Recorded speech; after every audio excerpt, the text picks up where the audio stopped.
اس وقت جو ان کے اوپر بے شمار کیسز ہیں، آپ کو کیا لگتا ہے کہ کون سا ایسا تگڑا کیس ہے جس میں سے آپ کو جان چھوٹتی نظر نہیں آ رہی اس وقت؟ دیکھیں، ماضی میں بہت سے مثالیں ملتی ہیں جہاں پہ کہ سیاسی مخالفین کے خلاف یا ان لوگوں کے خلاف جو کہ برسر اقتدار لوگوں کے ساتھ ان کی ایک چپکلش چل پڑتی ہے. 20 ایف آئی آر ہیں، 30 ایف آئی آر ہیں، یعنی کوئی کیس ہی نہیں ہوتا، فیکٹس بھی نہیں ہوتے، جھوٹی من گھڑت کہانیاں گھڑ کے ایف آئی آریں درج کرا دی جاتی ہیں. ابھی پچھلی حکومت، خان صاحب کی حکومت میں ایک شخص کے خلاف 30 ایف آئی آریں ہو گئی تھی ایک مہینے کے اندر 30 ایف آئی آر. وہ فیکٹس جو تھے وہ ایگزسٹ ہی نہیں کرتے تھے، وہ سارے فکشن لکھ دی گئی تھی ایف آئی آروں میں. اسلام آباد ہائی کورٹ نے وہ ایف آئی آریں ختم کی تھی. اس سے پہلے سیاسی مخالفین کے خلاف اس طرح کے کیسز ہوئے ہیں، جبکہ وہ چودھری ظہور اللہ صاحب کے خلاف وہ بھینس چوری کے مشہور کیس ہے. وہ بڑے امیر آدمی تھے اپنے وقت کے، انہوں نے بھینس ہی چوری کرنی تھی. تو مطلب اس طرح کے کیسز بنے تھے. لیکن اب جو کیسز بنے ہیں یہ آن دا گراؤنڈ بہت سے ایونٹس ہوئے ہیں، اس پہ مبنی ہیں یہ کیسز. یہ کیسز فکشن پہ بیسڈ نہیں ہیں. ان میں جان ہے، آیا ان میں ایونچولی کنوکشن ہوتی ہے کہ نہیں ہوتی، اس میں ہم ابھی نہیں جا رہے. لیکن یہ کہنا کہ یہ ساری ایک فکشن ہے، تو فکشن یہ اس طرح کی نہیں ہے جس طرح ماضی میں کیسز بنائے گئے ہیں. یہ ٹرائل وردی ہیں، جان نہیں ہے، جان سے زیادہ یہ ٹرائل وردی ہیں.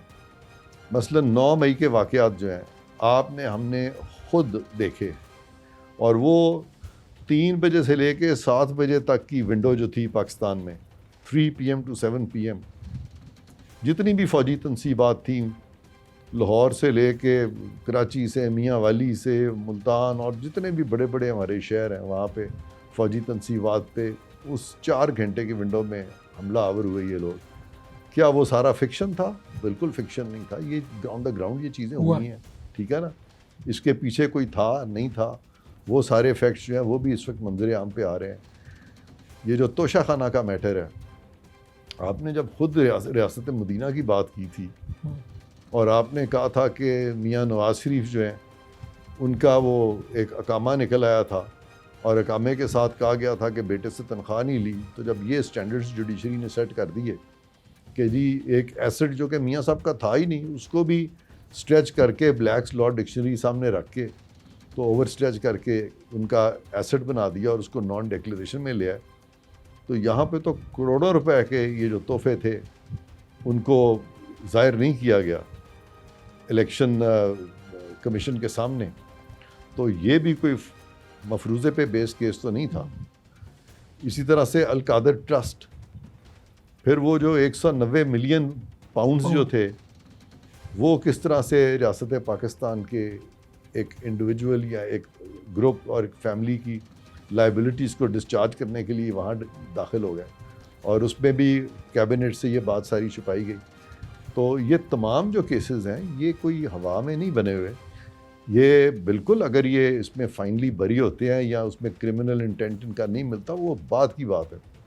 فی الحال یہ کیسز میں آپ نے پوچھا تھا جان ہے، تو میں نے کہا تھا کہ جان سے بھی زیادہ جان ہے، کیونکہ یہ ٹرائل وردی کیسز ہیں. اگر امکانات کے اوپر دیکھیں تو کیا لگتا ہے کہ ان کیسز کی موجودگی میں کتنی دیر تک وہ جیل کی سلاخوں کے پیچھے انہیں رہنا پڑ سکتا ہے؟ اب یہ ختم کرتے کرتے کتنی دیر لگ جائے گی اگر کوئی ایسی صورت آتی ہے؟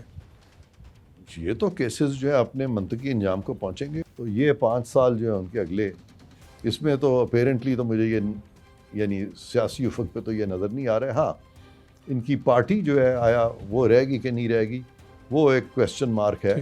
اس پہ بھی سپریم کورٹ تو یہ کہہ بیٹھی ہے کہ اگر پارٹی ہیڈ جو ہے وہ نااہل ہو جائے تو پھر وہ اپنی پارٹی کا ہیڈ بھی نہیں رہ سکتا.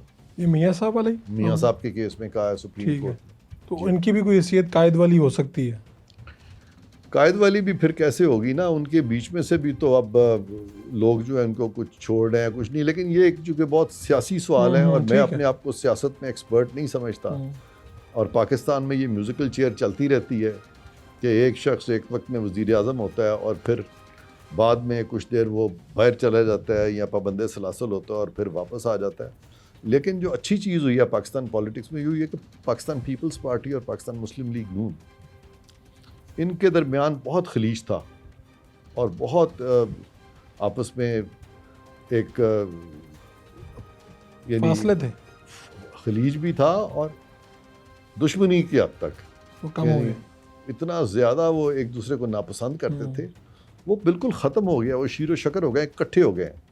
اور یہ پاکستان کی یونٹی کے لیے بہت اچھا ہے کہ پاکستان کی دو بڑی پارٹیاں, ایک پنجاب کی بڑی پارٹی, دوسری سندھ کی بڑی پارٹی, ٹھیک ہے.